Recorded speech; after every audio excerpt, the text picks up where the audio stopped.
You know, I just came over to say hello to my girlfriend, Gina. How about I call her?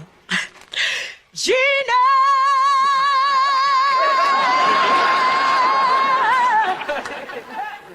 What's up? Whoa, Gina!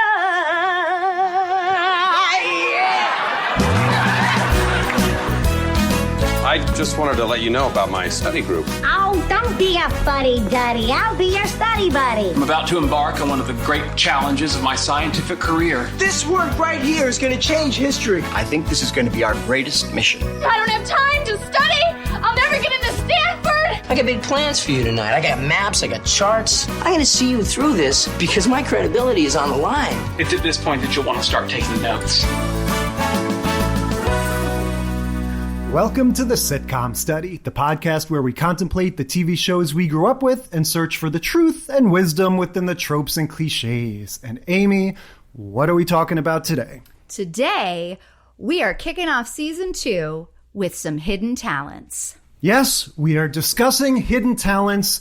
This was not our idea, but the idea of our first ever guest on the show. That's right. Close personal friend, actor, musician, man about town, Mr. Dave Russell. Hello. Hi. And Dave is a man of many, many hidden talents. And so when we started talking about, what do we want to do? Dave and I are friends from high school days. Yes. And then as grown-ups have done many community theater event together. And so we thought it would be really fun. Dave pitched the idea of doing a hidden talents episode where we could dive into some sitcoms where the characters and the actor themselves, surprise, have some kind of talent that maybe the audience didn't know, or a lot of, like, some of the ones on our list were a surprise to even me. Yeah. Go ahead. Explain why when we said, hey, if you were on the podcast, what would the trope be? This seemed like a sort of pretty clear inspiration for you. Yeah, I love this. And I love both sides of it. I love the hidden aspect of it. And I also love the idea that these people are also so well known for it outside of it that you kind of have to use it. Like, to use a person and not highlight this, I think, is one of those, like, you can go either way with it. Like, some of these that, you know, as I did my research, were an absolute discovery for me. Like, I was completely unaware that was a thing until I saw it. And some of these I'm like, you can just work backwards from the absolute benchmark talent point that they have, and then how they just smash that into whatever work they currently do. Right, like Zooey Deschanel on New Girl in the very first episode. It's like, did you sing your own theme song? Yes, she did. To me, the standard example is Stamos on Full House, where he's like, I will be damned if you think of me as a sitcom actor and don't even know that I am a Elvis-esque musician. Yeah, and so that one they would do all the time. And yeah, it's exactly like that. That sort of thinly veiled secret. Yeah. I love both aspects of it, because some of them are discovery and some of them are like, I was wondering when you were going to put that in. Yeah. Okay. Well, so one of the ones that I think was like a big surprise for a lot of people, because I remember when it happened, was Jamie Foxx, right? Like, we knew Jamie Foxx from In Living Color. He was very funny. He did all the, like, you know, Shaquisha funny, like, you know, lady characters. He was very funny, great performer. And then season 1, episode 1, I think, of his show, the Jamie Foxx Show, he sits down at a piano and just wails. Like, he can sing, he can play, he's so talented. And and now we know, because Ray, and like it was basically his audition for Ray. Right? He's to the point now where his chops are so predominant and he's so good. I consider him more a musician than I do an actor. Same. That's funny, but that definitely, he has not generated the revenue as a musician. And I agree with that, but I'm not talking about, I mean, because then you could get into the Eddie Murphy argument, like, you know, say the same thing. Yeah. Like, technically, but like Party All the Time is an absolute banger. Like, that did numbers. I definitely cannot recommend highly enough watching the video for Party All the Time. Party All the Time? What's the one that he did with Michael? What's Up With You? Yeah, is the Eddie Murphy duet with Michael Jackson. Yes. That is a crazy early 90s CGI monstrosity of a music video. Yes. So yeah, I mean, in both cases, I would say give me those guys as actors and comedians before musicians, but they are really good at singing. Point well taken. And even as a piano, like as a musician, like he passes all the muster for it. Like he hits every benchmark that I would qualify somebody as an absolute amazing musician. The fact that he happens to be a comedic actor and that is how I saw him first is irrelevant data to me when grading that. But I mean, the money thing is absolutely I would also say benchmark. we don't need to choose which version of Jamie Foxx we want to see because the 2014 remake of Annie has all of them. Jamie Jay's Foxx, favorite movie ever. It is extremely underrated, and he plays Benjamin Stacks. Yes. Which is the best reworking of the Daddy Warbucks title. Benjamin Stokes. Yes, he did not make his money during the war. Nope. No, we He don't was have not to Daddy shoehorn Warbucks. that in. I am He's literally got Benjamins in stacks. Yes. Get it? I am speechless that you know the name of Jamie Foxx's character from the Annie remake. Are you ready for Off this? The Dome. I've never even seen the movie. So, Dave, speaking of hidden talents, tell us how many instruments you play. Wow, then it wouldn't be a hidden talent, would it? So I say fluently, I'm about 5 or 6. Now, the cool thing about playing multiple instruments is much like learning multiple languages. The more you know, the easier it gets to pick up new ones. Because like any good Latin-based language, they're all cousins of each other. So if you know French and Spanish, Italian is not a huge lift. Right. For you. So, if you can play trumpet, you can play trombone. Yes. You sort of understand how those instruments physically the work. principles are roughly the same. A trumpet, a tuba, a French horn, a trombone, a euphonium, old English serpent from the 1600s, a didgeridoo, all operate, they operate on the exact same principle. You buzz in a tube, your lips provide the resonance, the tube amplifies it and provides tone. That's it. Some of them have a lot of fancy valves and shit attached to them, and some don't. That is the base principle of all brass instruments. And once you understand that, and once you learn to control your lips, you can move from there. It's an easier journey to make from there and go, oh, okay. I now can pick that up and try it. Yeah. So this is that, but just smaller. So I have to play tighter, buzzy lips. Same thing with guitars. Yeah. I know how to play a guitar. So I understand the finger go up, high note go high. That's the basic premise of any stringed instruments. I learned the basic principle behind percussion instruments long ago. That you hit something, you and hit it makes something, a noise. and it makes noise. And it makes noise. And also you play drums. Yes.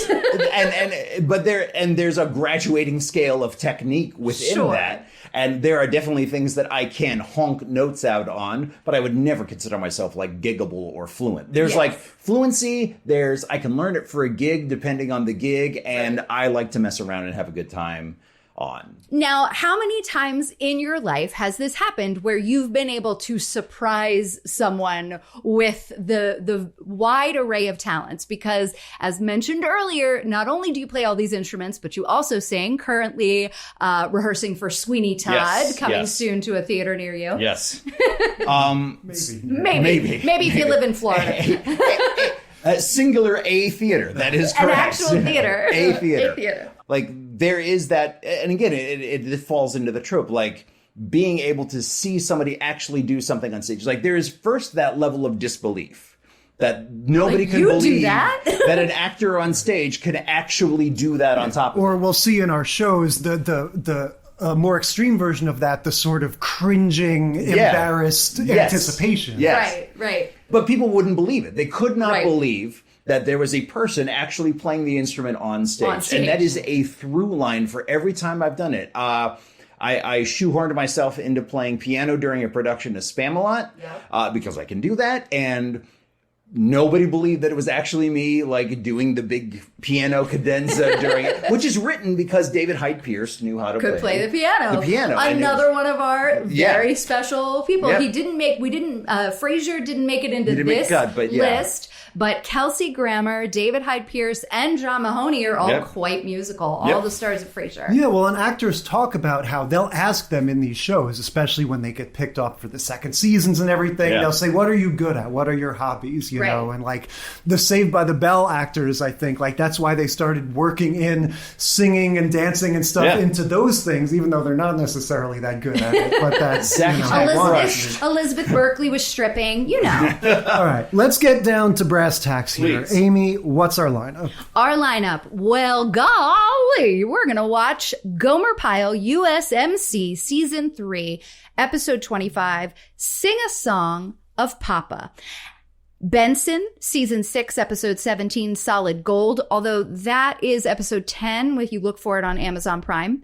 Martin, Season 4, Episode 3, Blow Baby Blow, and Schitt's Creek, Season 4, Episode 6, Open Mic. Yeah, so starting with Gomer Pyle, we haven't covered this one. This is going back a ways.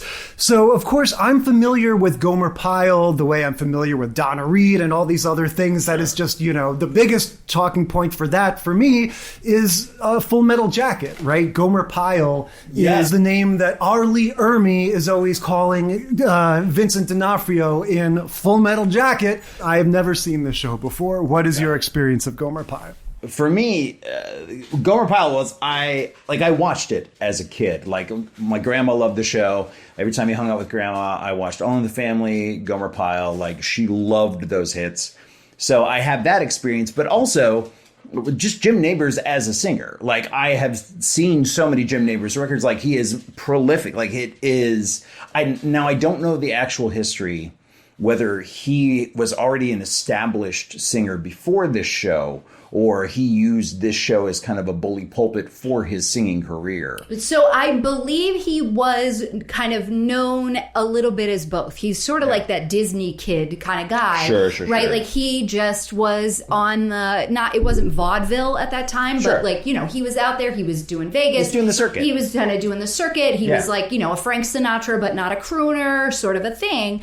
And then it just, he ended up getting on the Andy Griffith Show. And so he was Gomer Pyle on the Andy Griffith Show, right? And then they wanted to spin off that character, and they created, so the pilot episode of Gomer Pyle is actually like a Season 4 episode of the Andy Griffith Show. It was the season finale. That was the pilot episode, backdoor pilot, they spun him off. And so, and it was Danny Thomas. That's like where the Andy Griffith Show originated as well. So Danny Thomas is the producer on that show and on the Gomer Pyle show, and he's and they spun him off, and he has his own show now, and it's in the middle of the Vietnam War, and he's playing a Marine on a Marine base. Right. So they never mention the war, but what they would talk about with this show is that it was meant to be a little bit of escapism because so many people were dying. Right. And Jim Nabors in the years since said it was hard for him to watch the scenes in the open because they shot on an actual base. And all that, the people marching in the open, a lot of those people died. And they were people that he knew.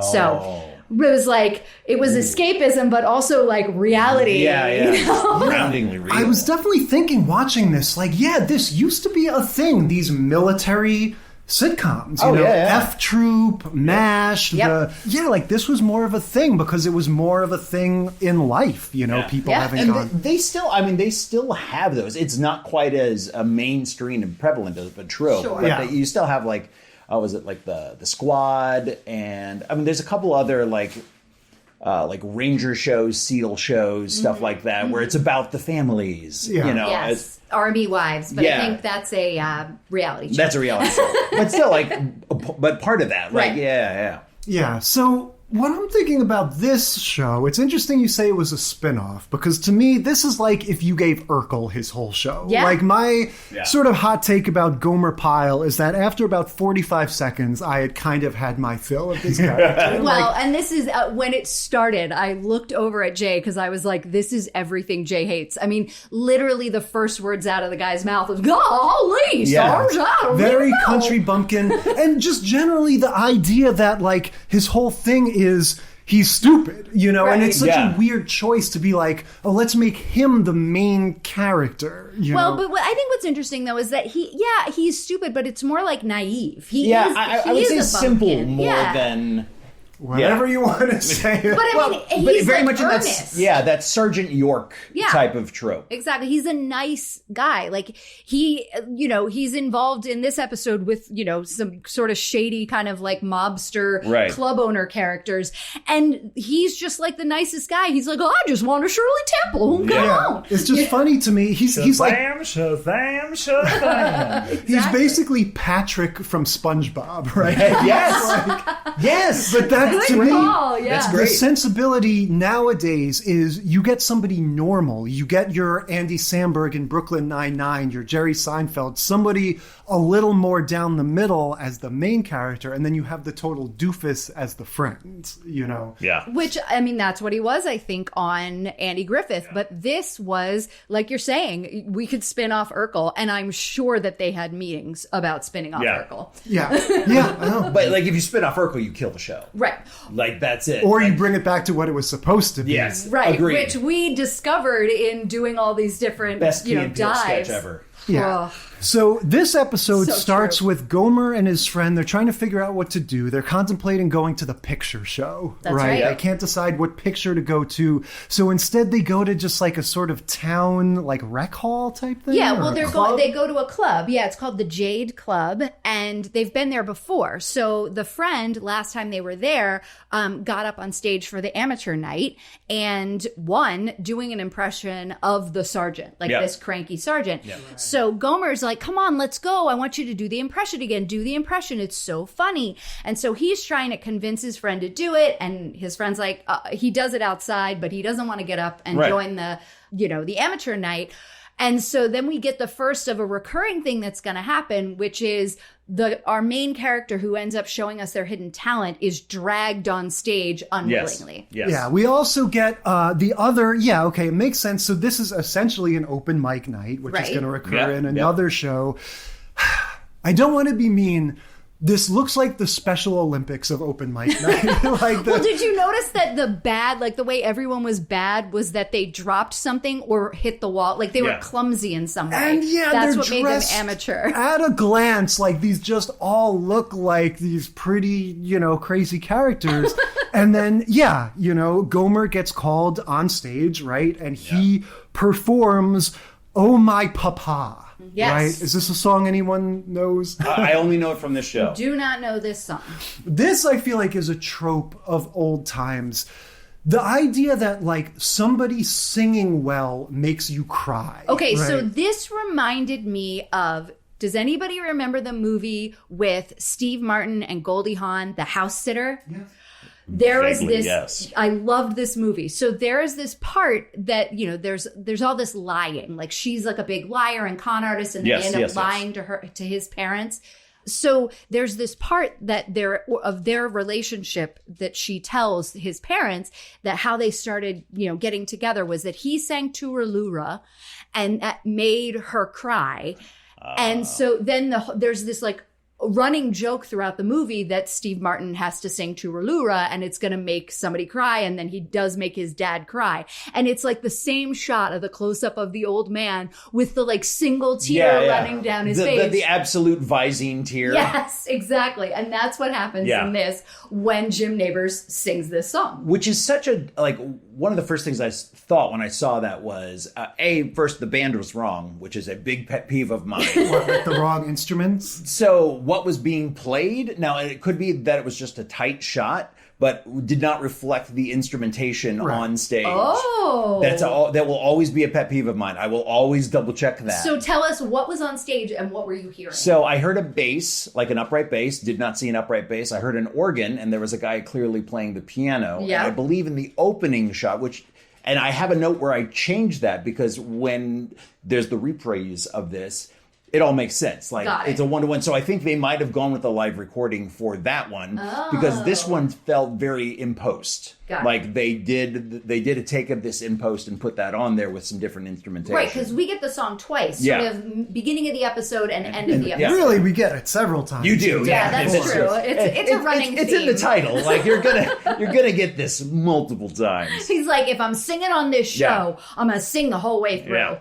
But it, to the original point though, it was like it's that tough guy. Like we're not going to make our tough guy actor cry, so we'll just give him The one tear. the one Visine tear, like the clearly Visine tear. Like you don't have to cry and actually be a vulnerable man. Nope. We're going to give you the Visine tear And a hanky. and a hanky. That's Also, right. it could be that these sitcom actors can't necessarily summon the emotions to break but, down. I mean, but You you mean see that a this lot day of player that era. gangster True. couldn't? Sure. So yeah, he starts singing. Player gangster. Like you said, it's the kind of, this sort of old-timey, classically Yes. trained, like really good, Yeah. virtuoso kind of Such a voice. good timbre to his voice. It's just a very soothing, and he can play with it too. Like this one, I think is probably, for lack of a better word, the smoothest. I was that going you to can say, hear. like, Yeah. he wasn't swinging. You know, he didn't have he's, that, he's like, very Dean elongated Martin and he's crooner. very, like, and when yeah. he did the song later in Italian, Yeah. I was like, this tracks. I bet he could do more, like, operatic Yeah, stuff yeah. in his range. Yeah. What happens is he's, rendering this amazing performance, and then we see at the back of the club, the owner, we're going to have a recurring overlapping trope here. We're going to have a run-in with the mafia type story, because the owner is this sort of mafia patriarch type stereotype, basically, and we see him having the aforementioned single teardrop, and it's like, oh, he is comically being stirred emotionally by this. And that becomes like basically the whole story of the show, right? Is like, oh, hey, grab that guy, bring him back to meet the owner. And then at first you think it's going to be like, or I thought anyway, it was going to be like, oh, we need to sign him to a record deal, like that kind of a story. Oh, But I didn't think that. That's the interesting. cigar chomping scout. Like, you there. right, because that kind of thing happens a lot. But no, it's like, no, I am this mafia don type guy. My father recently passed. I just need to keep hearing you not sing recently this song. passed. He's away. He was living back in Italy. He was in Napoli. Yeah. And he was missing him so much. And then within the course of, the few days, he's trying to convince Gomer Pyle to come back to the club, and the sergeant won't let him off work to get back to the club to sing this song again. The man's father has been brought in from Italy. Yes. Right. Gets So in he's there. not dead. No, he's not dead. That No. was He's him just at the away. end. Right. Yeah, he just that makes misses sense. I him. forgot That's about why. that. Yeah. But I had a note here, which I really wanted to make sure I pointed out. There is no way that girl would not win that contest in real life. Well, the tap dance girl? Yes. The one who fell against the wall? Absolutely. That girl's a knockout. Would win that contest in an audience participation contest. I don't care how good Gomer Pyle sings. She wins 10 times out of 10. Well, I mean, look, she looked good in her tights. She was dressed up kind of like Columbia from Rocky Horror Picture Show. And she had on the top hat, and she was wearing a little like Taylor Swift Eras Tour leotard kind of thing. Sparkly. Yeah, no, you have to buy into the sitcom logic that he was so good at singing. He overcame Look, that. Her tap dancing was okay, but she did keep falling. Yes. So I think that's why. Sympathy vote. It stresses me Totally. out. In general, the thing in real life, too, of contests that are judged by audience applause, I always find that, like, just... You're like, I have to clap the same loudness for that every thing you person. do must be a very stressful movie for Yeah, you. anything like that. It's choosing teams in gym class. Yeah, all those things stress me out. Anyway, But popular demand. so the whole second half of this show basically is this little group of mafia type guys. I don't think they ever explicitly say that. They just sort of have that. No, that they're like, you want us to stereotypical rough them up? way about them, right? It's like, oh, I'm not let me gonna get rid let me of him. break his thumbs, But I think of the time, like, it was very much implied that if you're a club owner, somebody's got their arm around you. Yeah, and in general, those stereotypes are just all over movies and everything. yeah. Everything is gangsters, army guys, whatever. yeah. You're one of those things. Yeah. So they're trying to get him to come back to the club, and he's got all of these army duties. I do want to say Marine duties. Sorry, Marine duties.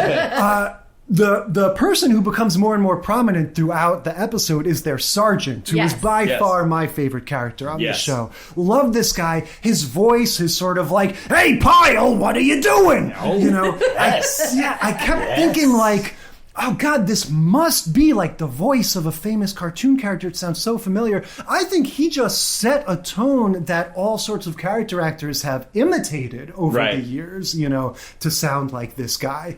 Well, it's a very drill instructor. Like he has like, that is a, I mean, and going back to the early Ermy thing, like, Arlie Ermy was just a drill instructor that they had on as a technical consultant that they just threw in the movie because he was so good. It. He's so good at it. Proceeded to have a 5-decade-long acting career because of it. Movie. But I mean, that trope is well worn within it. Sure, but this guy in particular, just his voice sounded very familiar. But I don't think I know this actor, but. Love him. Just love his funny energy. And he was getting angrier and angrier. Like as the time went on, he's like, "I'm not going to be scared. Nobody's going to scare me out of this." That's the funny thing. It's the mafia guys and this military guy, like, who are both sort of like kings of the castle in their own realm, not recognizing each other's authority. That I think is very funny. It was interesting to me because usually the sergeant is the antagonist within the confines of this show.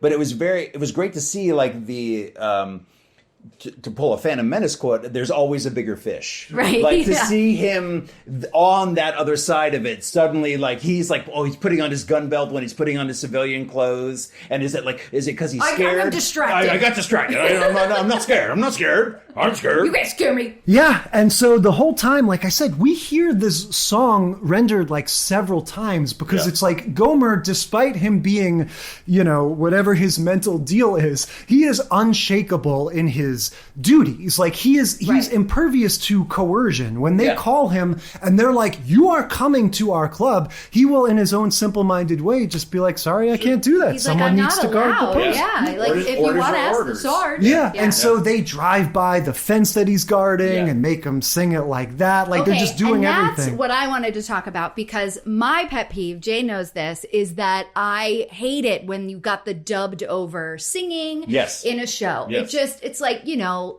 if you can sing it, just sing it. Like I don't need you to gleeify it, right? I was going to say, we see you glee. Oh, you know, you don't need to do that. And that's what was so lovely about this, because when we're in front of the fence and he's just a cappella, he's just singing the song, and his voice sounds like perfection. It's just like butter, really.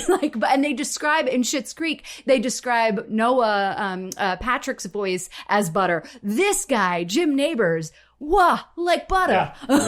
Yeah, and so they ultimately, how do they get him back to the club? How does this all sort of resolve? I think they ask him. Because they come with the grandfather, with the Italian grandfather from Naples, but like everything's out in the open. Like the mobsters are there, the gunnery sergeant is there, and then I don't know. So one way or another, we're back in the club. Right. There's a little bit of hand waving, I think, around the methodology. Yeah. Well, so I mean, you've got the like gangster guys who keep messing with the sergeant, and that's happening. And so what we're meant to assume is that Gomer has gotten to a point in his day where he isn't on duty. His shift just ended. He's done. And so he goes back to the club to say, "Hey, I'm sorry, I haven't been able to do this or whatever, but why don't you bring the Sarge here?" Yeah. So then the gangster guys go, somehow get on base, which is shocking. Hand waving. Lots of hand waving. Somehow get on base, but they kidnap, for lack of a better word. They sort of like grab the Sarge. They strong arm it. They politely suggest that maybe, the backseat of the car is the best place for you to be. But they force him into the car. Yeah. They take him to the club, and he's like, "You can't tell me what," and then Gomer's like, "No, it was me. I asked you to come because I thought maybe if you heard the song, then you'd stop being so mad about it." And he's like, rah, rah, rah, rah. And then cut to the scene. Now we're back in. The dad is there. The club owner's dad has arrived from Italy, and the dad and the club owner and the sergeant are all sitting at one table, and then you have Gomer singing the song in Italian, and the club owner is crying, the Sarge is crying, and the old Italian dad sitting in the middle is looking at both of them and saying in Italian, these guys are pussies. Yeah, basically. We see that generational difference. Yeah. And like I said, it's funny because now I feel like in terms of music, I've come back to the grandpa's side. Like, I'm definitely a super emotional guy, but I feel like this trope, like I said, the idea that you would hear somebody singing really nicely and you just start crying. Like, I think of that as happening like in the cartoons and old movies and That's stuff. what happens when you keep all your emotions inside. It's the only time you're allowed to let them out. I guess so, yeah. Like, that happens to me. You just hear music. There are certain things, certain musical motifs, and they're usually, like, traditionally, they're usually tied to certain memories around the music.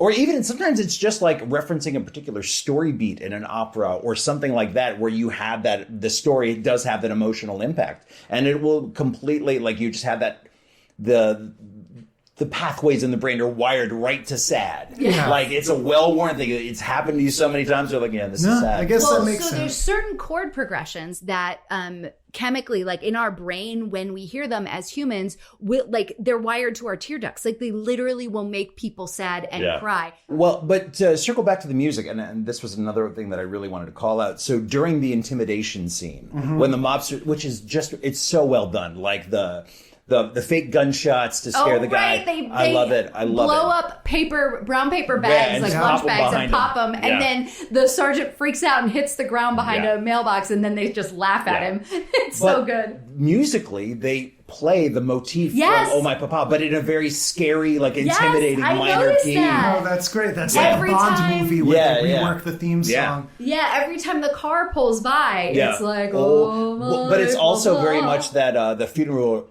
It has the same cadence of the dun dun da dun. Yes, dun, it does. I didn't even notice that. Yeah, especially if you give it that minor motif. So it's like one of those double inversions. Yes. Of like we're scaring you, but we're also referencing the original song. This is where George Lucas gets his idea, right? For the like Death Star motif. I think that would be John Williams. But yes. You're right. But yeah, I mean, look, as far as tracking the trope, I think you said it all. Like, you've got this guy who, was famous or respected for one thing, and then he starts to embody this sitcom character that's like this totally different thing, and then it's like, okay, but can we also introduce this element of this other amazing talent? And we're going to see that in all of these, that there's the impressiveness of the talent, and then it's always going to like undermine the person's sort of sitcom persona in some way. Yeah. All right, let's move on to Benson. Benson, season 6, episode 17, Solid Gold. Yes. So we talked about Benson a few weeks ago for our Strikes episode. This is the guy who is the sassy helper to the governor, and he has a whole cadre of other fellow domestic helpers that he works with, and they get into all kinds of monkey shines. Right, and we are now at the part in this series, we're now in season 6 of 7, I think, right? And so Benson is now no longer butler of the house. He is lieutenant governor. Wow. So he has worked his way up in the world, and so has Frau Kraus, because Kraus used to be the housekeeper, right? Now she's Benson's assistant as lieutenant governor. Now, this one begins, very first image, stock footage of a plane landing in Las Vegas. That's right. So I wonder if this was something that was built up to in the previous episodes, or if they're just jumping right in. But we're on a trip to Vegas. This is for the Lieutenant Governor's Convention. That's right. Right. This is definitely, we like to track whether they, actually go. Exactly. Whether they're showing you an establishing shot and then cutting to a set in LA, or sometimes with friends, they like to pull the maneuver of sending 2 of them to a foreign country for some hijinks and then keeping the other ones in LA. But in this case, you can tell right off the bat, they really went to Vegas. You could tell, even though you can't really see anything in these first few scenes, it has that difference in the look to it that we always talk about. Yes, they're definitely out of a studio. You can tell the difference, but they are mic'd up. They're doing real scenes. They're all over. Like, they're in the casinos. They're doing what they can again, to like keep the shots tight in the casinos. So you're only ever seeing the paid actors because the casinos don't close down for these things. They do not care. Yeah, well, and I was going to say, it's funny you talk about the paid actors. We'll get to it later, but when you have scenes like this, where the people in, say, an audience full of people in a show are not actual background actors, it makes you really appreciate the background actors. It's so distracting to just see that random lady that there is just so clearly cannot like keep it off her face that there's a camera there and there's actors and she's seeing Benson. Wait, in are real you life. talking about the old lady that followed Clayton around and became a character in the show? No, I'm talking about later on, just that whole crowd full of people is so obviously a real audience, and the way that they're reacting is just very charming. Yes. But before we get there, this one, like we said, this is we're going to Vegas. That's the sort of, hook of the episode. So there's a handful of relatively equal stories. We get, the most predictable story arc I've ever seen in any movie when this helper character Clayton, played by Rene Auberjonois. I can never say his name properly. He is a famous stage actor. I know him from several. He's a Broadway guy, right? Yes, he's a singer. He was Odo in Star Trek Deep Space Nine. Okay, there you go. But so he is he's like CFO of the he's like the comptroller of the state or whatever, and so that's why he's there. And so he's got this whole thing about gambling is bad, people wasting money, and then just as soon as you see him and Benson standing at the slot machine, you know how Benson, this is going to go. The guy going, loosen up, come on, bet a little, and this Clayton character going, it is utterly pointless. I never would stoop to do something like that. We saw just recently an episode of Family Ties where within the course of the 22-minute episode, the mom from Family Ties, Meredith Baxter Burney, goes from against gambling to a degenerate gambler to back again, having given all of her money away. It's I think anytime you shoot in Vegas, there is one character has that trope. Has to have a gambling problem. They did the vacation series, the Vegas Vacation. Yep. They gave it to the son. There is always one person. They wind up dressing roughly the same, through roughly. Having the same amount of entourage. Obnoxious chest hair. And it's not in Vegas, but Marge Simpson becomes addicted to gambling. Yes, I think it's a fun trope because it's a way to get a character acting really compulsive and obsessive and crazy without having to dip into drugs and stuff like that. Yeah, so it's fair. a fun sort of way to shake things up. So yes, when this guy says, well, fine, Benson, I guess I'll play one slot machine if it means that much to you, it's pretty clear where this is going. He ends up becoming essentially a gambling addict over the course of the episode. He starts dressing like Leisure Suit Larry about halfway through.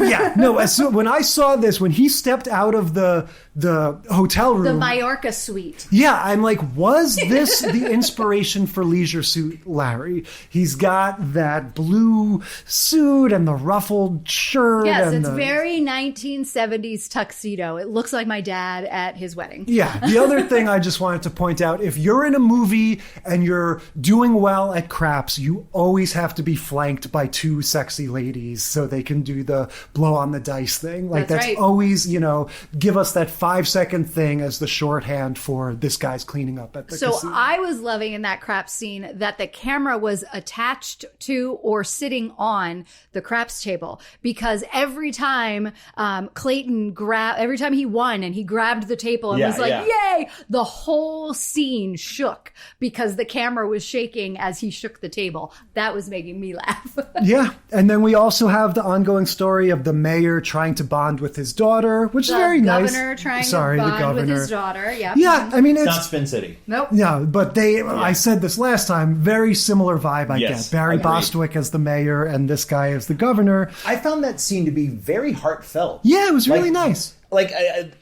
especially given the time and how things were usually just so heavy-handed at that time within writing.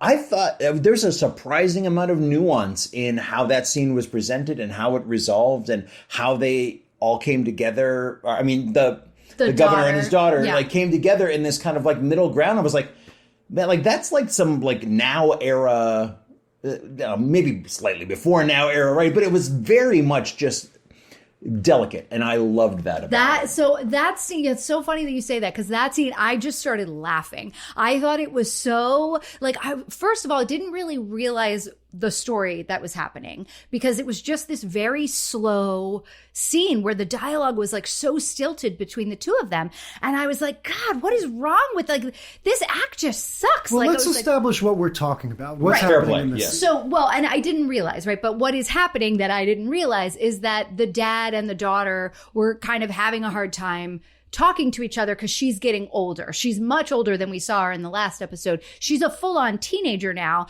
And he's like, well, what do you want to do? In an earlier scene, and she's like, oh, let's go to the mall. And he's like, okay, let's go to the mall. And so then we don't see them again for a while. And then we see them kind of like walking by this pool, and they sit down and they have this really stilted kind of conversation. And not realizing what was happening, I was like, this is boring. Like, why are they leaving this scene in? This is like a screeching halt. He asks her, he goes, what singers are you into? I hear this Prince fella is very entertaining. Exactly. But that's supposed to be intentional. No, I get it. I because got then it she later. says, but I was like, what? Yeah, she says you're trying too hard. Yes. And that's like, okay, I get it. And then the funny part is she goes, what? He says, I guess I just don't know what to talk to you about anymore now that you're older. And God, and this was the part that made me laugh the most. Well, this is because very funny. She goes, we'll talk about you. And he goes, well, I was a very long baby. Yeah, and that's then the they joke. hug, and that's the end of the scene. It was a good beat, though. Yeah. I thought it was very funny. He goes, well, I was a very long baby, and it's sort of establishing like, okay, we've never talked about me, so let's go back to the beginning. You know, there was a point, and I know Scott Adams has sort of run afoul of the world these days, but there was a Dilbert comic strip that I thought was so hilarious, where a character, for some reason or another, felt like he needed to go back and tell his whole life story. So he goes, so there I was in the fallopian tube. And when he's talked about being a long baby, it just kind of reminded me That's of that. what it brought you back to.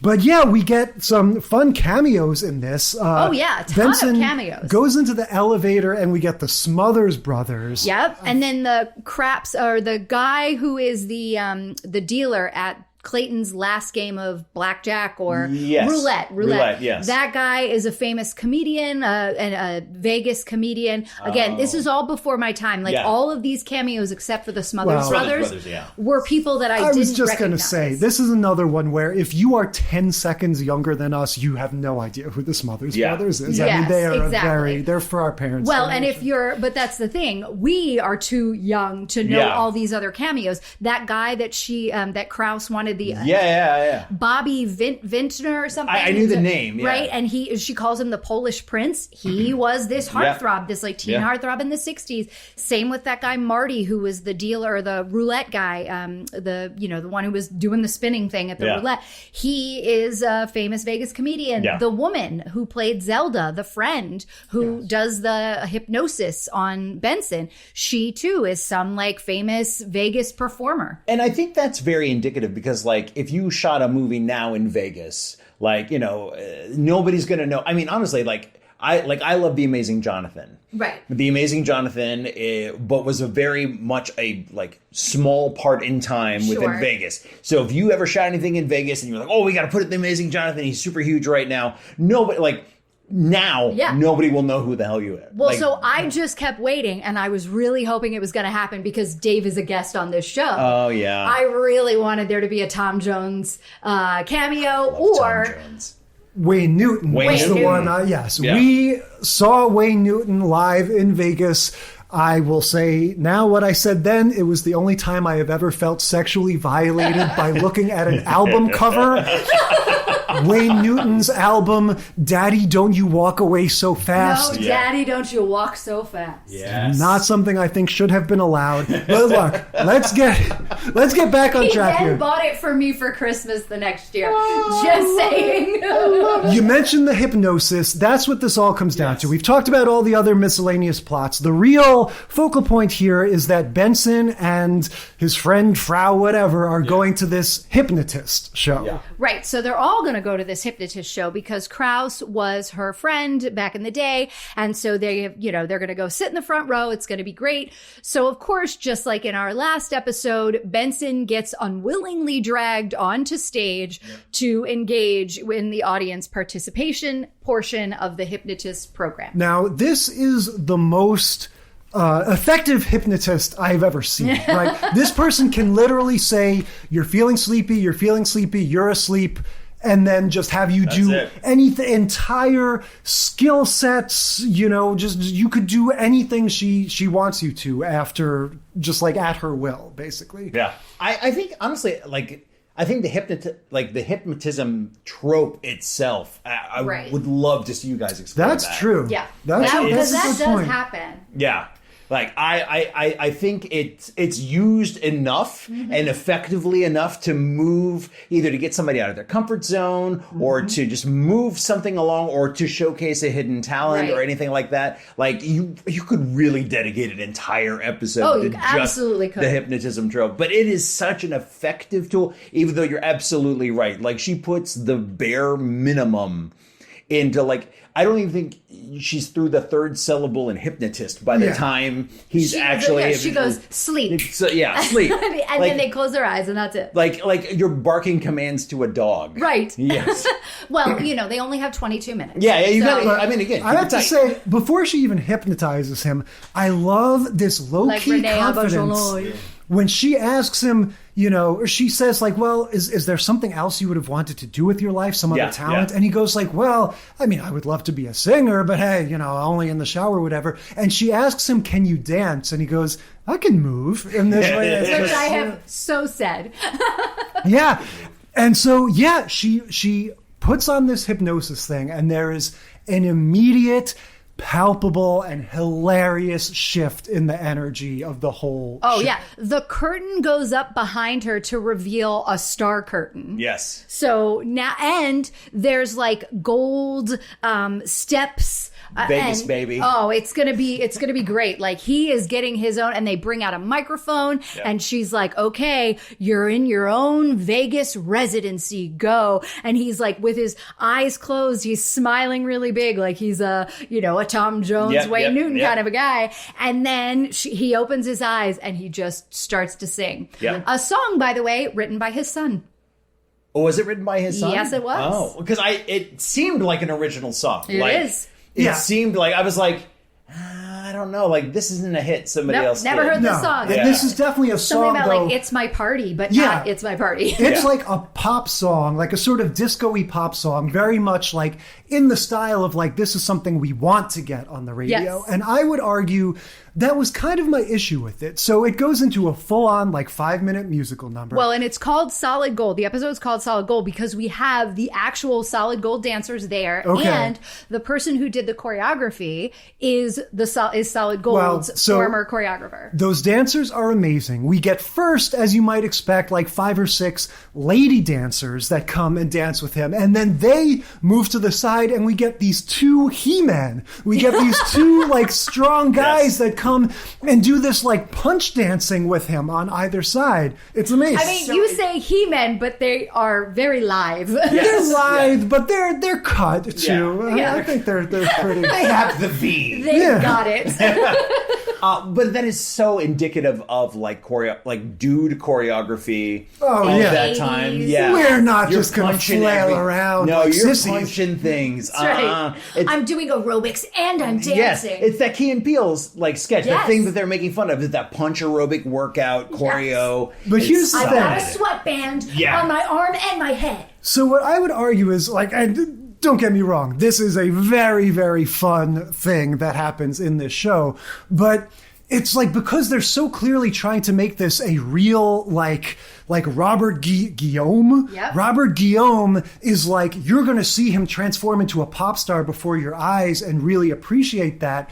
And so it's almost too much of a real song for me, if that makes sense. Yeah. I thought it would have been funnier if he was doing Like, and granted, his voice, like, you could tell he's a really good singer. They did not try to go funny with this, like they would in other hypnotist trope shows. And so I guess what I wanted was, like, much more dancing, much more virtuosic singing, so it would be more over the top instead of giving me what almost seemed like this is our earnest play to make this guy a pop star. Yeah. And it felt like that episode, that Hawaii episode of Full House that we watched, where they like burst through the trees and now they're in Hawaii on stage at a John Stamos concert. Yes. And they're all John just singing Stamos along. and at least a couple of the Beach Boys that are awful. Exactly. And it says everything that they never go back to the story. Once this is over, it's never like, that's it. You guys really did hypnotize me. It's a full-on production number. He does the whole thing beginning to end. He starts off kind of like easing into it. You don't get a lot of like face personality. Yeah. He's kind of smiling a little, but like the eyes still remain sort of like, I'm hypnotized. And then about midway through, he really starts kind of getting into it and dancing. And then his whole face comes to life. Yeah. And he's really into it. And so it was interesting. It was like, that had to have been a choice to like pretend like he was still a little bit hypnotized and keep his eyes sort of glazy at the beginning. Because by the end, I was like, there he goes. Now I'm seeing full personality.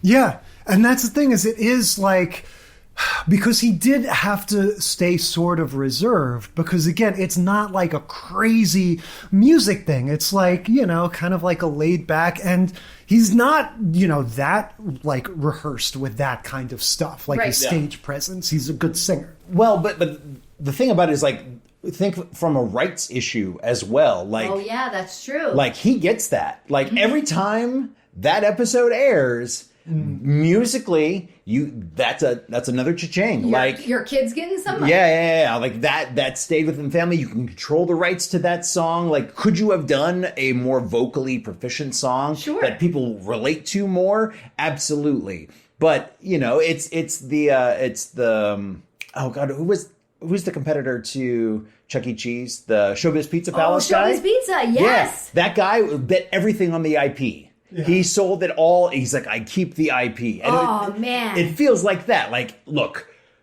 we could do something, but we're going to get the IP here. Like, this song is going to chart, and we're going to make more. It's going to print, kids. It's going to print. We're going to make a mint. Yeah, so look, in terms of tracking the trope, I mean, this is a very similar scenario. You're in the audience of some show, you get called up against your will. And this is like what you were saying, you saw in the audience people who were actually there to see Robert Guillaume sing, because this was his actual show. And they shot it wide. And that's the thing I like. They shot it, they didn't do a lot of like clearly studio close-ups or anything like that. Like, look, he's run this on. They ran that entire thing on stage probably 6 or 7 times. This is Benson's equivalent of Tom Cruise jumping out of the helicopter. Yes. You need to know this is real. Yes. We're not doing fancy quick cuts. We really did this. No CGI for Benson. I mean, you're gonna get probably a piecemeal of all the good takes, but still,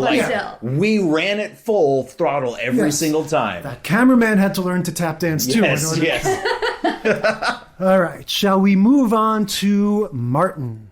Martin season 4 episode 3, Blow Baby Blow. Yep, we've covered Martin many times on the podcast now. Love us some Martin. We love it for many reasons, but one of them because it always gives Gina lots of fun stuff to do. Keisha Campbell, and this was no exception. No different. Yeah, so I guess this is season 4. I guess since the older episodes we watched, Martin's become a TV host instead of a radio guy. Right. So he's kind of, he's expanded, and now he has a TV show where they feature music. It's there in, Detroit, Motor City, right? Motown. Right. And so he has moved on to this like local kind of cable TV show. It's a talk show. But in this episode, we get another one of our throwback tropes, right? We have a guest star, Biggie Smalls. Yeah, Biggie Smalls walks in pretty much like, second right away, 15 of this. He's playing himself. He's a friend of Martin's, I guess, just from their old times or whatever. Yeah. And it's established pretty quickly he's going on tour and he needs a singer. Yeah, What's he the needs deal? a new backup singer. Backup singer, yeah. Yeah, and so they want to have auditions or whatever, but really the most important thing is Martin says, come to my house, come stay with me, come meet my wife Gina, she'll love it, and you can go from there. Right. So Biggie is having a hard time because everywhere he goes, he's so big now, people recognize him and they're starting to stake out his hotels. And the last hotel he stayed at, some lady showed up shoving a demo tape in his face when he was taking a shit. And so he's like, this sucks. I need to be able to, I just want to get off the road and have a home cooked meal. Yeah. And Martin's like, I got a wife. She'll do that. Yeah, it's an interesting dynamic here because it starts with Martin saying, he says specifically, Gina, don't trip. I'm Big Papa in my house, right? So he's referencing Biggie's own lyrics. Does, but right? yes, he's doing this thing. My woman. Right, but this is an interesting case, though, because he's doing his thing of I rule the roost, I wear the pants, which we all know is going to get undermined. He comes home, he says, you Biggie waiting out in the hallway while I explain everything to Gina. Oh, yeah, this was good. And so, of course, Gina's like, no, you can't have somebody stay here, blah, blah, blah. She's not on board with it. Yes. And then when he brings in Biggie and she sees who it is, she's like, oh my God, whatever, come in, let me make you dinner. So Martin ends up being right, but not for the reason he wanted to be. Well, because Biggie rules the roost, not right. Martin. Exactly. Well, and the way they did it, though, again, this show is so smart with the way that they play against each other and off of each other. Tisha Campbell is in the middle, Gina's in the middle of this tirade, Martin, I'm tired, I've been working on that, I can't do this, no, I thought we could go out for dinner, and Martin just kind of slowly walks toward the door while she's going on and on and on, and right as she gets kind of to the culmination of her, there's no way I'm going to do this, we can't have somebody staying here, and he opens the door and she's like, welcome, I was just about to cook some dinner, you want SpaghettiOs and shrimps, let's go. Yeah. Which really does a wonderful job of honestly selling SpaghettiOs and shrimp. The second I heard that, I was like, I would eat that. I do want SpaghettiOs and shrimp. But it is weirdly vindicating for Martin because it's he's presenting it a little bit differently, but it's he was still right to know that Gina wouldn't mind. And he knew he was right. That's why he's grinning the whole way towards the door because he knew what was going to happen. Yeah. So we get what I feel I don't know if it happens in any of these other shows, but I feel this is a trope in general of somebody is just sort of la la la, I'm washing the dishes, so I might as well Tisha Campbell, hum to myself. We know is from Little Shop of Horrors, Absolutely. Right out of college. In college, she was in Little Shop of Horrors. Tisha Campbell can sing. She can sing so well. She is so good. And not only can she sing, but we talk about it every time we watch Martin, the physical comedy chops on this woman. Yep. She is a delight to watch. And so, so she's washing the dishes and she's kind of and all of a sudden Biggie's like, hey, you kind of sound like Anita Baker. And she's like, who, me? Oh, no, stop. Oh.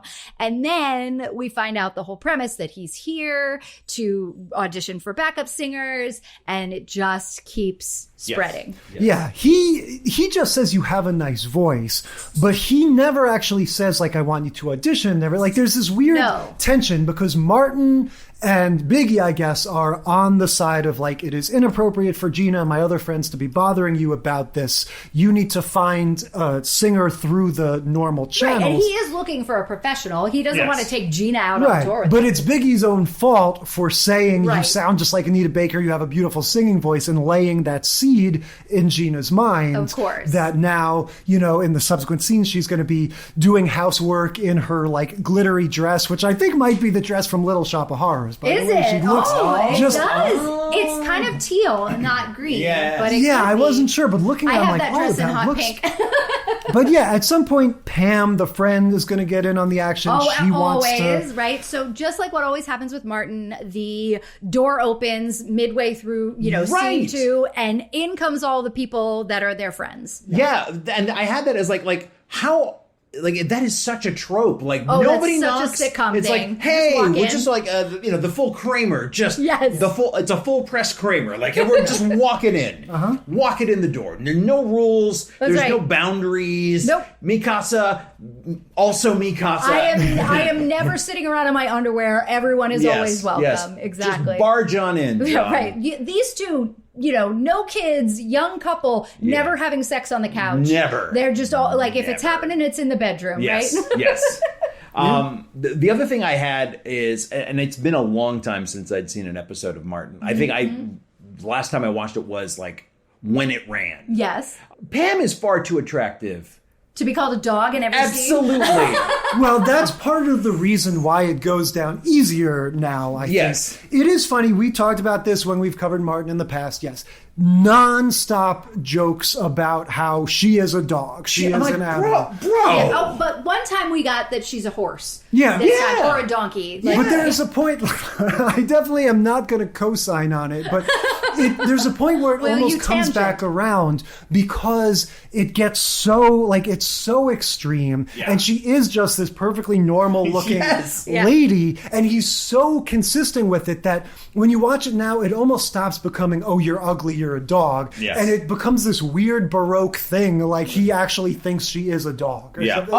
See, I took it as the more it happened. Like the first one, I was like I absolutely clutched my pearls. I was like, what, dude? Yeah. You just kind of get used to it. Yeah, but it makes him more insecure, feel infinitely more insecure the more he does it. Yeah, and we're also in the place now where she, in some of the episodes that we watch, Pam comes back with as many insults as he comes with. In this episode, she's more just shut up and pushing him aside, you're stupid. Nobody's listening to you. Because she has an agenda. Yeah. Right. Yeah, they both want to audition for him. So there's scenes of Pam and Gina sort of fighting amongst themselves, just because they're throwing shade at each other. Yes. You're Anita Faker, you're phony Braxton, all those jokes or whatever. And if we get one more, you can be phony. It's such a good joke. That was such a good joke. Such a good joke. But this is pretty much all going to boil down to they have this audition on Martin's show. On his TV show. He decides to do an amateur night on the TV show. Not unlike Gomer. Exactly. Yeah. And so all these people are coming in trying to audition for the backup singing role. Yeah. Oh, I also wanted to back up a second and mention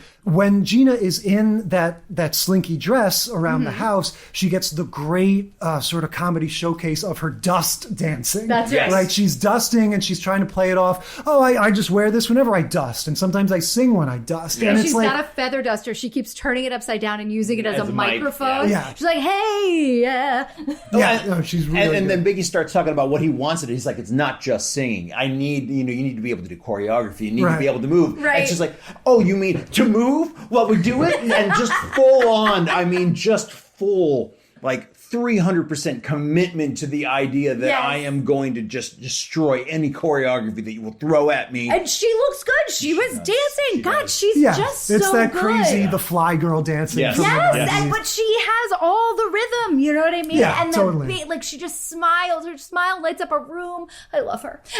Yeah, and I also put this as echoes of the Bobby Brown appearance on 227. I felt just the way the apartment just becomes a buzz with people. It's everything's Everybody wants to topsy-turvy. be in this apartment. We have kind of glossed over, but because I forget the other friend's name, right? That Martin's got the two guy friends. Yes. The one who isn't dating Pam shows up and then slips the demo tape into the player, and it is Sugar Hill Gang, and he starts a hip hop, a hippie to the hip. It was so fun. Yeah, we get all of that kind of stuff. But when we finally get to this audition, we get a juggler, right? There's always got to be a juggler. This is a good juggler, though. Yeah, the juggler and the other one, they get the cutaway because the eggs drop on the stage. We don't get to see it. We just see somebody mopping it up. This juggler... He's good. He's very well. He's eating the apples while he's juggling. He's not a bad juggler. He is the wrong act for this show. Yes, that's always your way of conveying, we got everybody in the kitchen sink here. Yeah. We got every Tom, Dick, and Harry coming out of the woodwork. And we basically have both Pam and Gina just totally sinking their teeth into this silly performance. They do impressions, right? So Martin is the MC for this thing, and Martin's like, I don't know who this next person person is. But, you know, she doesn't mean Tina Turner, and he introduces her, and Pam comes out in this, like, that big spiky Tina Turner wig. Yes. Yeah. Oh my gosh. And she is in, it looks like a clogging skirt. Yes. She's got like 8 petticoats or whatever underneath it. It's like 40 pounds of crinoline. And Yes. And she's doing the thing that Tina would always do. Like, well, this song here, this reminds me of my time back in the day. And she, like, it was great. Good job. Right. Yeah. But she comes out and does it. I did not know that Pam could sing like this. Yeah. This was no joke either. Yeah. So good. Such like, and again, it's that full commitment to the bit. There is a full commitment. She walks out and she's doing this in front of Martin and Biggie and everybody in there. Like, it is. And I don't mean the character. I mean her the actress as an actress is doing really doing this. She is really doing this in front of very like famous, talented people, and she does not give an active shit. She is there. She is kicking things over. She is just crushing the absolute hell out of this, and I could not celebrate it enough. No, it was so great. And midway through the performance, then you see Gina kind of like kick her way on stage in a like Whitney Houston outfit. Yeah, like right? a tiara, her Queen of the Night type. Yes, she's got like the head wrap on and the her hair's sticking out of the top, and she's got the tiara thing, and she's gorgeous, but very Whitney Houston-esque. And then she sings Dreamgirls. Yes, I'm you're gonna love you, me. Yeah. Oh my gosh. Yes. I was falling over. I was like, oh, this is it. This is it. We get like the full-on battle of the divas. Yes. And they, like it always does, it descends into the fighting chaos. Shoes off, wig snatched. Wig snatched. It was great. And you can see Tisha Campbell and the actress who plays Pam when Tisha Campbell gets her wig snatched off. Yeah. Because, like, I think what was supposed to happen was they were just supposed to snatch off the Tina Turner wig and hers was supposed to stay on, but it doesn't. And she, like, goes to put the Tina Turner wig on her bald head and they're laughing as they're fighting. It was just so fun. That is Martin in a nutshell. Like, they come up with these goofy slapstick scenes. Oh, we're going to have a monster in the hotel that's going to be like a Roomba with some fur on it. A chupacabra. And then, and then it's always like something goes a little too far. It's like, oh, but the bra wasn't supposed to break, or the leg on the dummy wasn't supposed to come off. You know, like there's always some extra step of chaos. Right. But the thing I like about Martin, and I had forgotten about it until I watched it, is, and now watching it with like very grown-up adult eyes, is very much in the edit or whatever, they always keep in the not I won't call them screw ups, but the rougher edges, which I think is I think it's very much, you know, the signature of that series is like, you know, him with the clearly stuffed barking dog throwing it on the table in episodes, like, and I remembered it all, like there's an edge to it that I think makes it work. It's also Martin Lawrence's sensibility and his loosey-goosiness. This was also in the age where The Fresh Prince of Bel-Air started doing the outtakes during the closing credits, and then every show started to jump on that. Like, why are we pretending that this is real life? Let's get everybody in on it. Let's show them all the goofs and all that stuff. Yeah, totally. I've said it before. I'll say it again. There's the story about Mork and Mindy where the writers got to a point with Mork and Mindy where they would just like at the top of a page be like, Robin does his thing. Yes. And that would be like, you know, 5 minutes of the show. Yes. And they wouldn't write anything because it was just... And then you could just be Jonathan Winter's response. Exactly. And they would do that. And then, right? Yeah. And so, but this, I feel like that's what happened with the writing room in this show as well. It's like, you know, they fight and then it's just, it goes on or the comedy ensues. And they do every time. And every single time, like, Tisha Campbell wins it for delivers. Me. She is always the funniest. She is always the most physical. She's always the one that like your eye just keeps going to, even if she isn't. Like in this, she's meant to be the center, right? Yes. But in these other ones, she's not, but she just is. Yeah, no, it is really interesting because as we keep saying, like there's aspects of the sense of humor that don't age well, and yet I think it's kind of clear now, like there's no other show that gives the lady character that's built around a man and gives her as much to do and is as generous with the humor and the comedy as this. Like, there may be Mary Tyler Moore in Dick Van Dyke, but even that, I feel like, doesn't reach the levels of, like, you actually get to be funnier than me in this, you know? Yeah.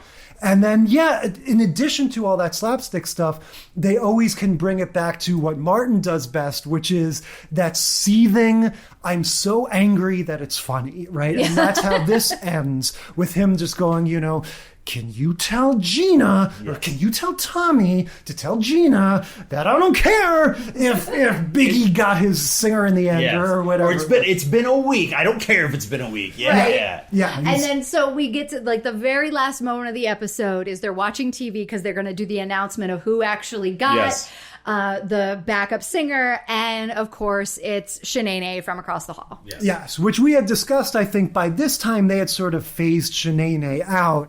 Yeah, so this ends with a straight-up B.I.G. performance, kind of like some of our episodes from the early 90s hip-hop guest spots. We get just a, you know, straight up, we'll give the last 3 minutes of the show to Biggie to do a song. And look, it's a Fox show in the 90s. Why not, right? Why not? Yeah, the only thing I would say in terms of tracking the trope is this is an outlier in the sense that these are very willing participants. Yes, they wanted. Yes, these are not people called up against their will. They got just a dash of, like, compliments thrown their way and just ran the full marathon. That was all it took. No hypnotism, no reluctance, just the polite breath of a compliment, and they are full Tina Turner. And Pam didn't even need that. Yeah, she did. She just heard that somebody else was going full Tina Turner, and there's no. She's like, I could do better than that. I will be the antimatter to your matter just by scientific proxy. One of the other things I wanted to talk very briefly about, because I loved it, is the idea of the guest star so just pounding you with references to who they are within their dialogue. Yes, that was happening so much throughout this, right? Yes. Like when he came on screen from like you, what was the thing you were like back and back? Baby, baby, right? Yeah.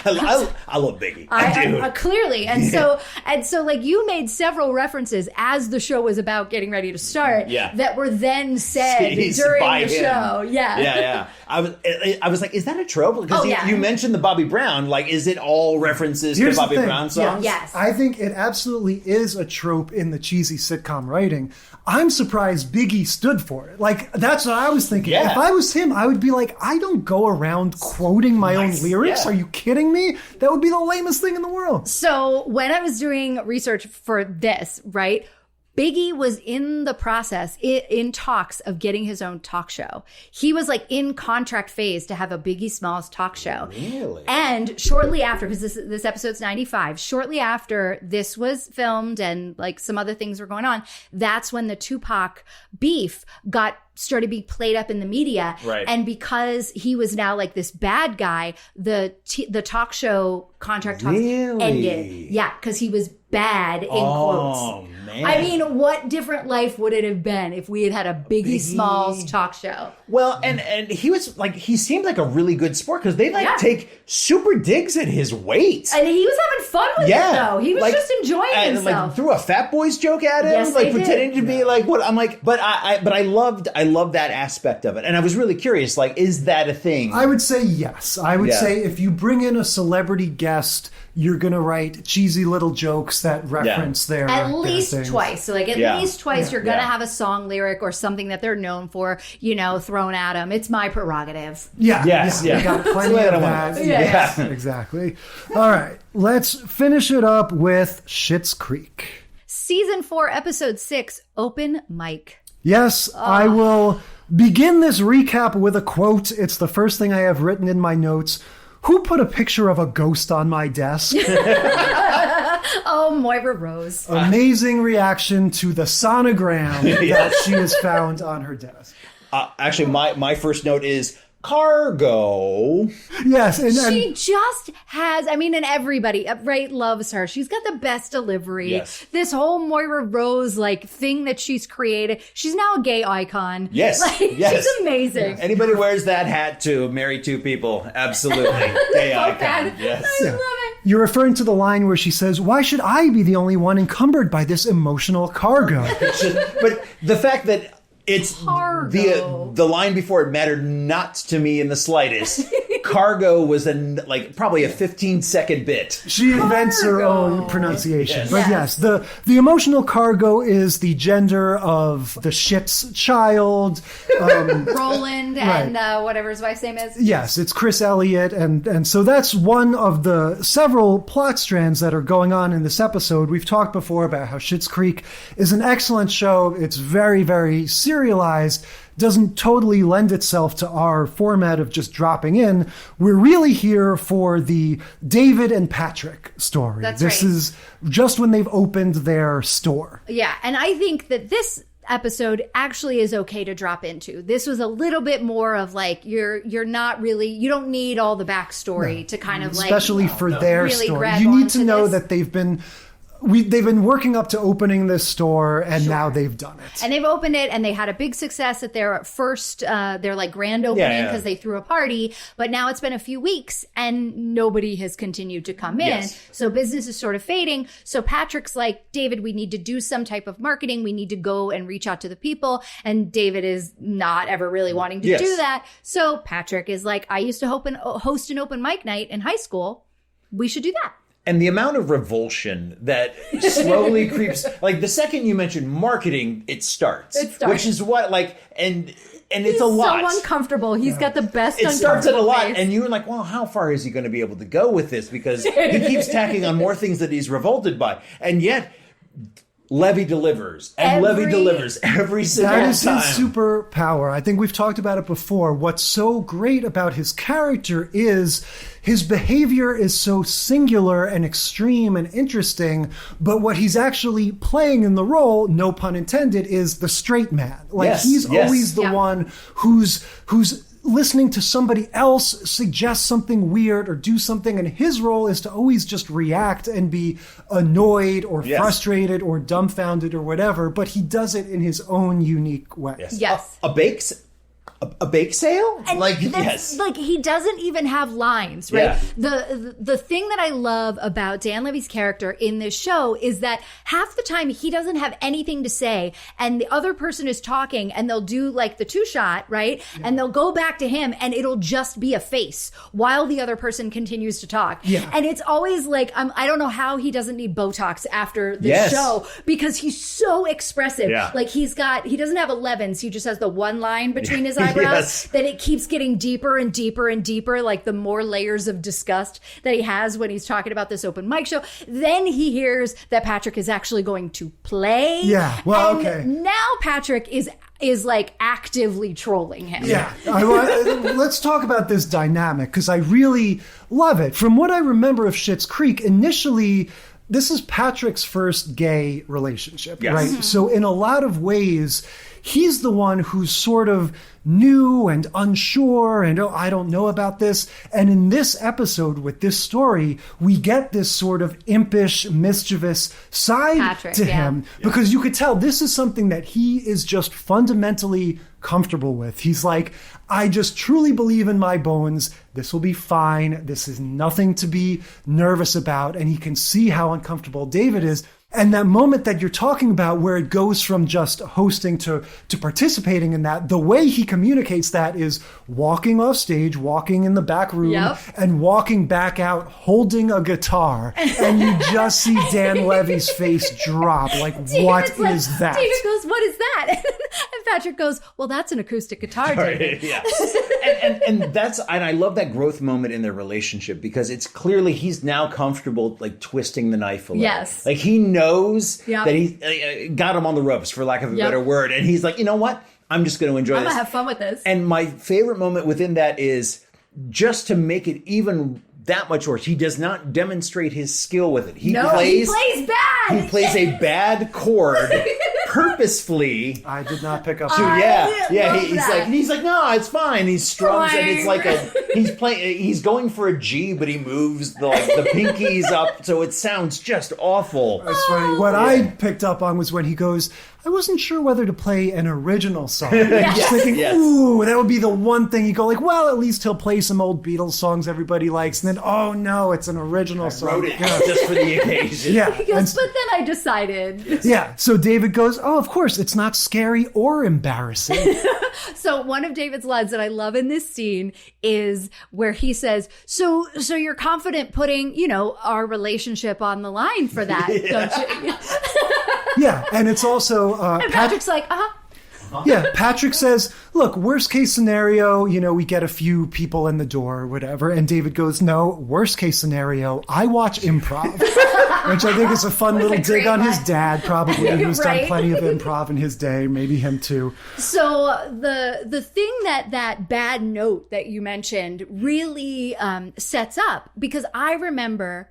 I don't know this Noah Reed, whatever his name is. Yes. I don't know him as an actor. I don't know him as anything other than, because I guess he was on some Canadian stuff, but it was nothing I knew. So when I watched Schitt's Creek first time, I'm like, oh, this is going to be comedy gold. He's going to be really bad. Yes. And I was like ready for that to happen. So when the reverse happens and he's actually good and he has the voice of an angel and he sings, what was the song that he does? Simply the Best. Simply the Best, but not in the way that we heard it on like the Pepsi. You're simply the best. Yeah. No, he does this like beautiful, soft version of it. And I was like, I was crying again today watching it again. Like, it was such a surprise first time. This time it wasn't. So good. Yeah, it is very stirring. It's a little bit like what you were saying before, how certain chords or sounds just hit your brain in an emotional way. Like, again, we're talking about how the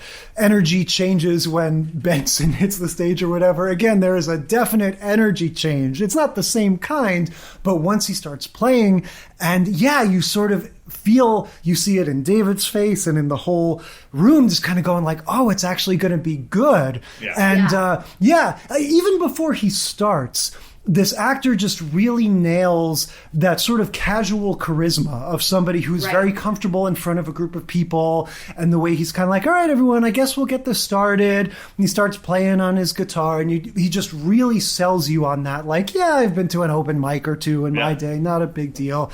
And then, it is emotionally charged when he starts doing it. So a couple technical notes on what he did, and these are the things that I really like.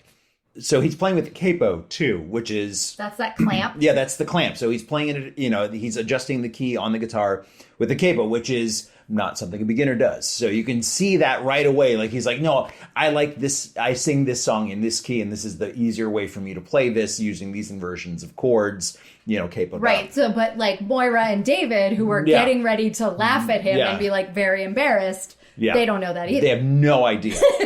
And the other thing I love about this is not only does he do an interesting version of it, but he really plays with the time of the cover. Yes. Like, he changes it into a very like folksy kind of like train shuffle.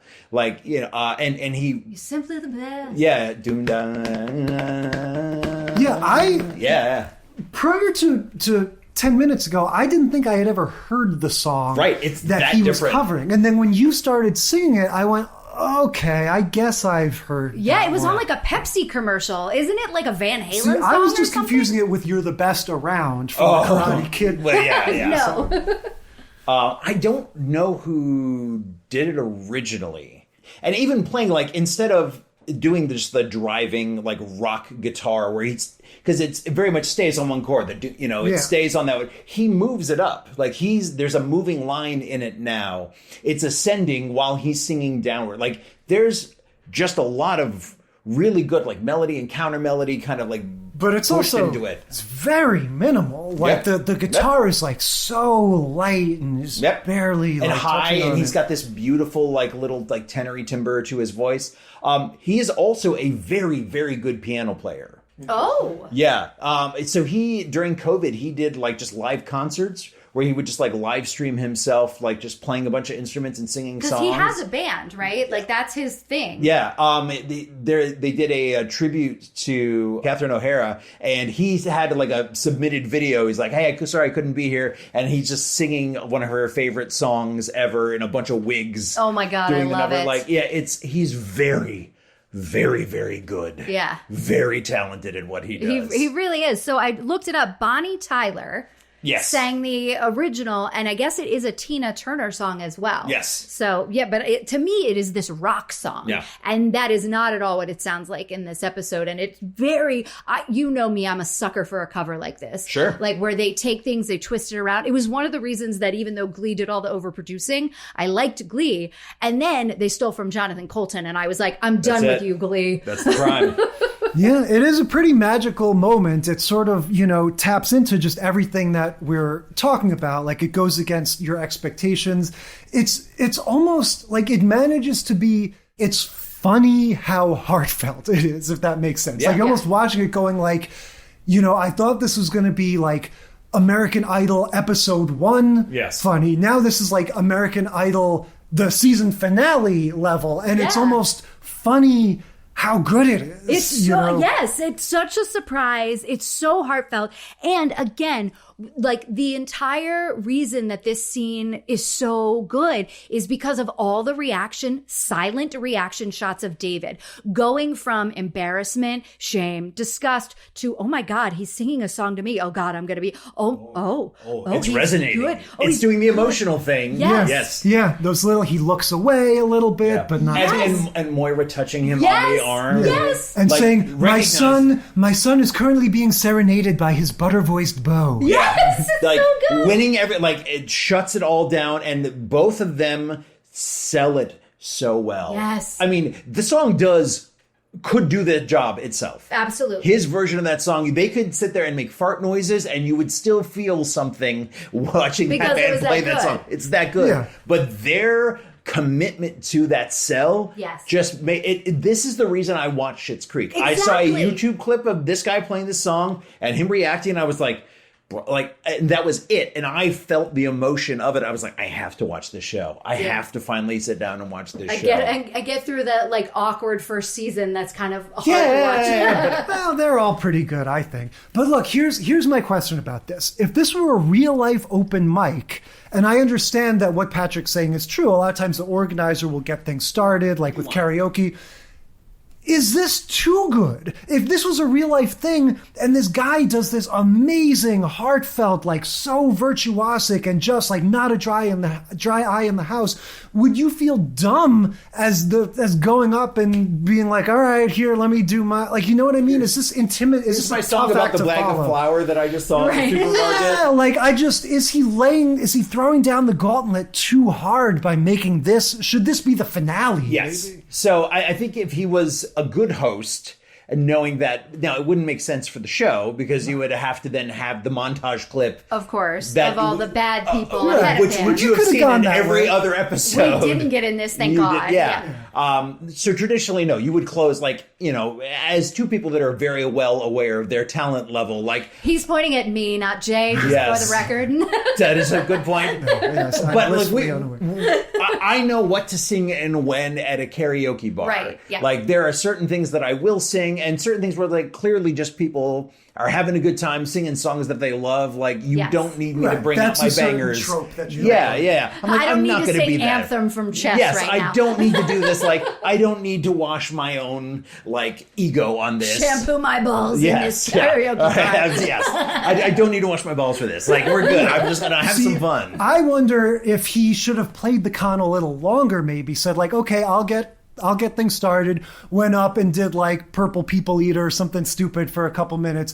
Then we get the montage of the townsfolk, whatever. And then at the end, he goes, okay, everyone, I'm going to send this to a special someone. And then he does his work. You have just tropified Schitt's Creek. You've made it a bad sitcom instead of the brilliant one that it is. I just don't want poor Chris Elliott to feel dumb doing his thing when he goes up. Here's what I just assumed. I just assumed that like, it's the Roses that don't know that this guy's talented, right? Like, this guy is from the next door town. That's true. He grew up in the next door town. And he said he used to host one in high school, which wasn't too far away. He's from Elmwood or whatever that next town over is. And he's worked in Schitt's Creek for all this time. So I bet like Ronnie and the other people of the town kind of know that he's pretty good. Yeah, sure. But even if you know, I'm just saying I would feel intimidated having to go up and sing or something. Yeah, and which is why, as a good host, you would not do that. Right. You would never. You don't want to. You want people to participate. You don't want to just, slam your thing down and be like, nobody does anything better than Dave. I'm the best. I'm the best. Yeah. So one of the things that, like, we've talked about it now multiple times, but what I really noticed in this watch of this episode was that interaction between David and Moira. And I was thinking about that, how, there's a, fold in the cheese scene where they're both getting annoyed at this like same level, but different. And they both have the same sort of like, this is going to be uncomfortable and we're kind of going to laugh at it and be embarrassed and whatever, to the, oh my God, this is beautiful and wonderful. It really, like, those, and now I want to watch other episodes of Schitt's Creek, because I think this is something that like kind of happens throughout, that David and Moira are these very similar personality types, even though they're very different. They have this sort of like way that they engage with the world, that their emotions, even though they're different people, and she's very much like, I want to, I'm very dramatic in this way, and he's very much like, oh, I'm so emo, I just want to be in this corner. Like, the way they think about things is so parallel. You can see the mother-son. Especially in a situation like that, where they're like, they both have a respect, because they're so cosmopolitan, they have a respect for artists that they think are genuine, and they are both repulsed by the idea of country bumpkins trying to be artists. Am I going to hear, like, how many, like, they have a side bet of how many banjos are going to be played, with the idea that they're not even anywhere near banjo country. And it's just how they view it. Yeah, like, isn't this, I'll get the car started, you sneak out the back. Like, isn't this going to be the worst? So yeah, going back over these, I feel like there's a pretty solid like through line, like just the experience of seeing all these people kind of like get up on stage and like, let their talent shine like you see it. It's funny how the first two are people dragged up on stage against their will, and then don't make me sing. Don't make me sing. Don't make me sing. And then the latter two are like, I'm gonna sing, whether you like it or not. Kick in the door, like, enjoy. Watch me. I know I'm good. Yeah. So what do we think? Best, worst? This one is a hard one. I've been thinking about this. It's a hard one to pick the best, because I love musical acts, right? I've said it over and over again. I can't wait till we do the episode where we're watching the musical episodes of TV shows. I love this. And I love when we have these multi-talented actors get to show off the other things they do. We talked about how like Jamie Foxx was such a great surprise. Yes. We didn't watch an episode for this podcast, but it was such a lovely surprise to come upon this wonderful comedic actor. Same thing, yes, I saw Tisha Campbell 100 years ago in Little Shop of Horrors. I knew she could do it, but every single time I watch Martin, I'm just so struck by how she's so versatile. And then with Noah Patrick, Noah Reed, I think his name is, right? Yeah. From Schitt's Creek, didn't know him, and what a delight. Like, that was a total surprise. So in terms of like hidden talents, it hits on all, like so many of them hit on all cylinders. Yeah, what do you think? Having sort of given birth to this concept, which of these was the most sort of satisfying, or none? The one I will say has the most emotional credence for me is the Noah Reed. I find that to be the most profound, because being an American and not versed in Canadian television or anything, it is so, it's just out there. Like, you have no idea that that person is very much capable of that. A lot of the other ones I knew going into it that there's going to be something around that. Benson is another one, I would say, because that was a surprise. I didn't know that. Surprise. I knew he was like a Sorkin player because of Sports Night, so they always have some type of musicality. I knew he was a theater guy, but I didn't know he was a singer. Yeah, like he could really, really go, and I was like, that's great. Like, and it really adds. I don't want to say adds value, but it's that wonderful extra layer that you can apply to somebody. And you can do that in reverse. It's like watching Flea act from Red Hot Chili Peppers. You're like, oh, yeah, that's great. Like, he's not bad. Like, this is so, I'm a celebrate. The best actor in the Red Hot Chili Peppers, bar none. By far. Like add another layer to Crisscross, the Crisscross was the guest star, the 90s guest star on Different World. And one of the Chris's was a really good actor. We're like, hey, all right, look at you. You can act. Yeah. Yeah, I don't know. I feel like the Martin one to me in some ways, even though Tisha Campbell and, the woman that plays Pam, their singing is really good. It was like that was more about the comedy, you know? Yeah. And like, 100%. even though they got a chance to show off, it was just like that was so wacky and crazy that I almost sort of put that one aside in comparison to like the Gomer Pyle, where he's getting up there and showing that he's like a singer that could stand along with, Pavarotti and whomever. I kind of agree. Like the Schitt's Creek one is, for me, having watched that whole series with everybody else a few years back, that scene really stands out to me as like one of the 2 or 3 moments in that show. Oh, yeah. Of just like, it lives in my memory of like, oh yeah, and that part where that guy sang the song, that was really good. Mm-hmm. Well, it does one other thing that none of the other performances do, is that scene at his song moves the story. Right. You're saying that Benson being hypnotized into a lounge singer didn't change the direction of Benson? I mean, it changed it to full stop, right? Yes, it ended, and then you watched it again. That was it, and that was the end of the show. No, you're right. That's a good point. That's like a good number in a musical where it actually moves the story forward. Yeah, so for me, and I think I cherish the chance to like sort of give the MVP tag to one of the newer shows because we so rarely get to do that. Yeah, Blackish and The Goldbergs really are the 2 newer shows that we've watched. I think there was maybe one other one out of season 1 that we were like, oh man, I'm surprised I haven't watched more Blackish. I'm surprised I haven't watched more Goldbergs. Yeah, so this was really solid, but I think for me, that was kind of, that takes it. Yeah, I think I'm going to agree with all of you guys. I think the Schitt's Creek for sure, like top of the bunch. But what I thought was really interesting, so I didn't know about Jim Neighbors, but that's probably only true for our generation. Because when I mentioned to my mom that we were going to be doing this Hidden Talents episode and we were going to do Jim Neighbors, and she was like, oh yeah, he's got tons of albums. So like mom's generation, they knew that. That's like no surprise at all to them. Yeah. He was also that, that valiant Gomer Pyle on TV, right? Well, after Gomer Pyle he left Gomer Pyle after like 4 or 5 seasons or whatever, I don't know, 6 or however many seasons they had. He left and was like, I'm not coming back because I want to go do a variety show. And he had the Jim Neighbors show. Oh. And 2 or 3 of the main characters from Gomer Pyle, because what they were going to do, just like when Andy Griffith left the Andy Griffith Show and it became Mayberry RFD, they were just going to keep the Gomer Pyle show going and rebrand it as something else without Gomer Pyle. But they didn't. They said, because 2 of the other main characters, his best friend and the Sarge, were like, peace out, we're going to do the Jim Neighbors variety hour. I was going to say, if you've still got the Sergeant on board, you gotta stay in. That's the anchor. That's the real... That's the meat and the potatoes. That is. What was the name of the show again? Gomer Pyle. That's right. That's right. Yes, Sergeant Carter FDC or whatever. Yeah, that's Sergeant Carter, the show for who me. the very first troll that the gangsters give to him is they send him the wreath, like the funeral wreath, and it says Sergeant Carter R.I.P. Yeah. I am so going to troll somebody like that. Yeah. That's great. That's their horse's head. That's right. All right, so much for Hidden Musical Talents. What are we talking about next week? Pow! Next week we're talking about comic books. We're going to watch Bob, Season 1, Episode 1, Mad Dog Returns. The Simpsons, Season 7, Episode 2, Radioactive Man. Big Bang Theory, Season 6, Episode 13, The Bakersfield Expedition. And Woke, Season 1, Episode 1, Rhymes with Broke. Yep, and we just might be joined by another very special guest for that. And until then, we will consider this segment of the sitcom study concluded.